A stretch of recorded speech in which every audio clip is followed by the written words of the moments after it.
Oferecimento: Supermercado Cambará, 43 3325 7755, Londrina, Paraná.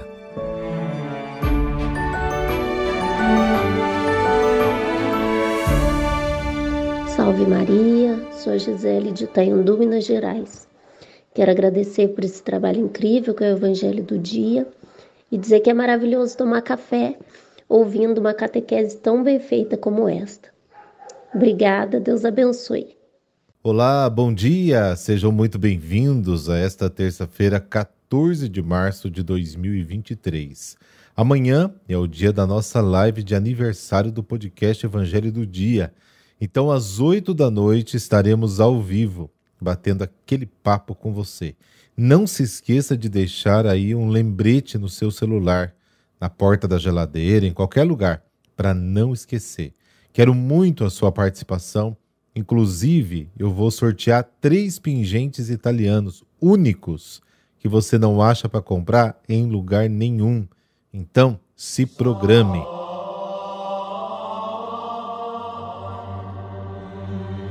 Pelo sinal da Santa Cruz, livrai-nos Deus, nosso Senhor, dos nossos inimigos. Ó Deus, que a vossa graça não nos abandone, mas nos faça dedicados ao vosso serviço e aumente sempre em nós os vossos dons.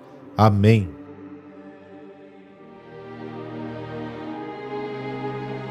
Mateus capítulo 18, versículos de 21 a 35. O Senhor esteja convosco, Ele está no meio de nós. Proclamação do Evangelho de Jesus Cristo segundo Mateus. Glória a vós, Senhor. Naquele tempo, Pedro aproximou-se de Jesus e perguntou: Senhor, quantas vezes devo perdoar se meu irmão pecar contra mim? Até 7 vezes? Jesus respondeu: Não te digo até 7 vezes, mas até 70 vezes 7. Porque o reino dos céus é como um rei que resolveu acertar as contas com seus empregados. Quando começou o acerto, trouxeram-lhe um que lhe devia uma enorme fortuna. Como o empregado não tivesse com que pagar, o patrão mandou que fosse vendido como escravo, junto com a mulher e os filhos e tudo o que possuía, para que pagasse a dívida. O empregado, porém, caiu aos pés do patrão e, prostrado, suplicava: Dá-me um prazo e eu te pagarei tudo. Diante disso, o patrão teve compaixão, soltou o empregado e perdoou-lhe a dívida. Ao sair dali, aquele empregado encontrou um dos seus companheiros que lhe devia apenas 100 moedas. Ele o agarrou e começou a sufocá-lo, dizendo: Paga o que me deves. O companheiro, caindo aos seus pés, suplicava: Dá-me um prazo e eu te pagarei. Mas o empregado não quis saber disso. Saiu e mandou jogá-lo na prisão até que pagasse o que devia. Vendo o que havia acontecido, os outros empregados ficaram muito tristes. Procuraram o patrão e lhe contaram tudo. Então, o patrão mandou chamá-lo e disse: Empregado perverso, eu te perdoei toda a tua dívida porque tu me suplicaste. Não devias tu também ter compaixão do teu companheiro, como eu tive compaixão de ti? O patrão indignou-se e mandou entregar aquele empregado aos torturadores até que pagasse toda a sua dívida. É assim que o meu Pai que está nos céus fará convosco, se cada um não perdoar de coração o seu irmão. Palavra da salvação, glória a vós, Senhor.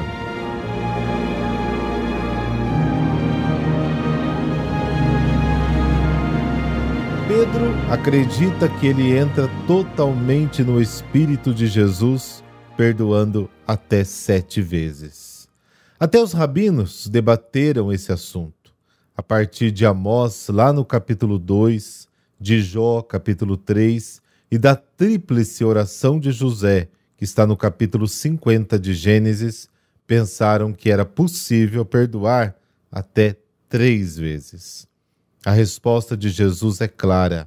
Ao inverter o cântico de Lameque, se vocês estão lembrados lá em Gênesis capítulo 4, Caim será vingado 7 vezes, mas Lameque 70 vezes 7. Jesus revela os insuspeitos recursos de misericórdia gerados pelo advento do reino dos céus. Diante de Deus somos todos devedores. A parábola de hoje nos ensina que o perdão de Deus é a razão e a medida do perdão fraterno. Devemos perdoar sem medida, porque Deus nos perdoou sem medida. Perdoar os irmãos é sinal de eficácia do perdão de Deus em nós. Se não perdoamos, não aceitamos realmente o perdão de Deus. O servo é condenado porque guarda para si o perdão e não permite que o seu perdão se torne uma alegria para os outros. Devemos imitar o comportamento de Deus. O fundamento da minha relação com o outro é a imitação da relação que Deus tem comigo. Jesus disse para amarmos uns aos outros como Ele nos amou, João capítulo 13. E Paulo diz que devemos agraciar uns aos outros como o Pai nos agraciou em Cristo, Efésios capítulo 4.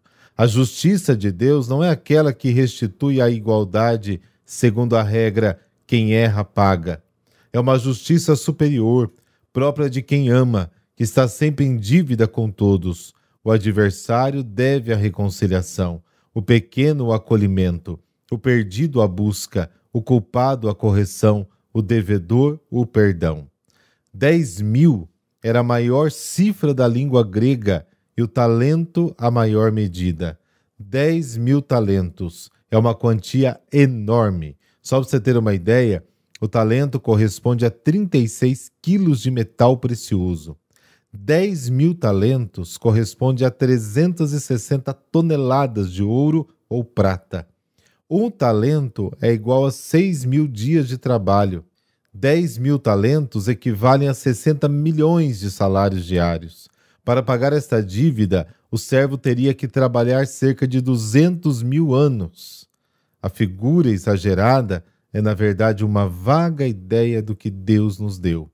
100 denários correspondem ao salário de 100 dias úteis, uma cifra discreta, mas totalmente desprezível diante da dívida de 10.000 talentos que acaba de ser perdoada. Pensar na dívida perdoada nos torna tolerantes com os outros. Perdoar é coisa do coração, é lembrar do amor que o Pai tem por mim e também pelo meu irmão. Veja que a medida para perdoar o outro não está na ofensa que ele me fez ou na bondade que eu tenho no meu coração, mas depende da bondade.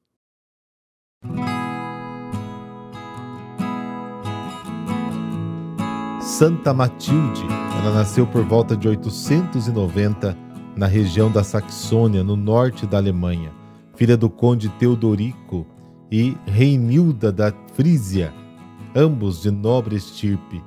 Foi primorosamente educada pela avó e depois se tornou abadesa. Aos 14 anos, em 1909, casou-se com Henrique I, duque da Saxônia, e depois rei da Germânia, atual Alemanha, com o qual teve 5 filhos. Matilde dedicava-se à oração e à meditação, inclusive durante a noite. Seu patrimônio era usado em favor dos necessitados e frequentemente visitava os doentes, servia os pobres e obtinha liberdade para os presos. A estes procurava também que sinceramente se arrependessem e penitenciassem.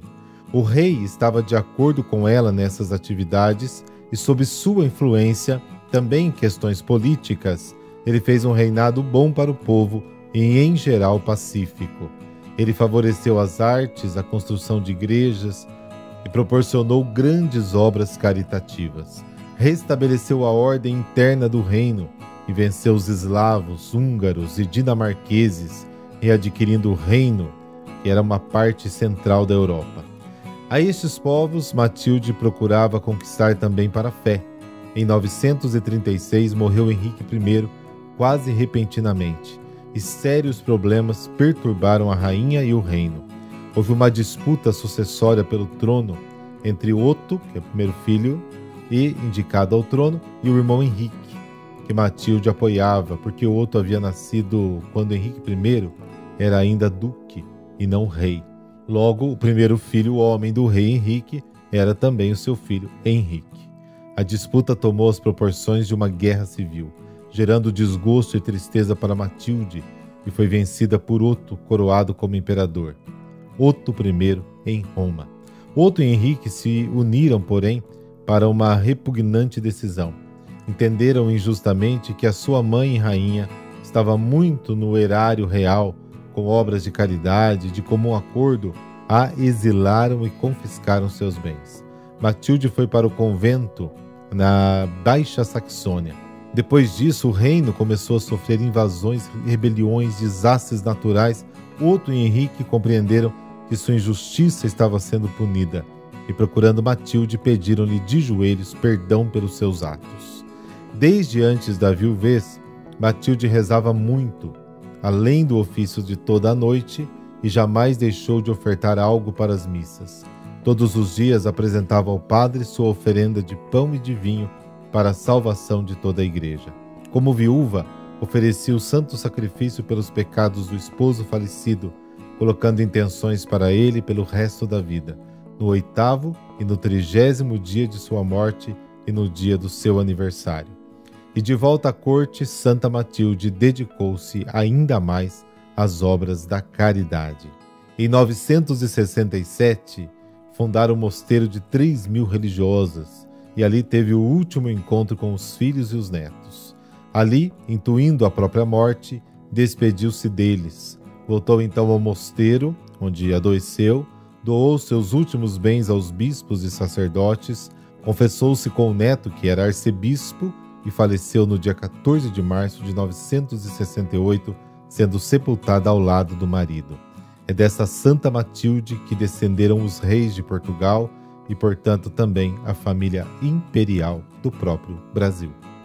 Senhor Deus de suma majestade, concedei-nos por intercessão de Santa Matilde um coração imenso de espaço para vós e, portanto, esvaziado de egoísmos, para que assim, repletos de vossa real presença, possamos reger a alma com os decretos da vossa caridade e assim ganhar a coroa imperecível do céu. Amém. Abençoe-vos o Deus Todo-Poderoso, Pai, Filho, Espírito Santo. Amém. Uma boa terça-feira para você e muita paz para o seu dia.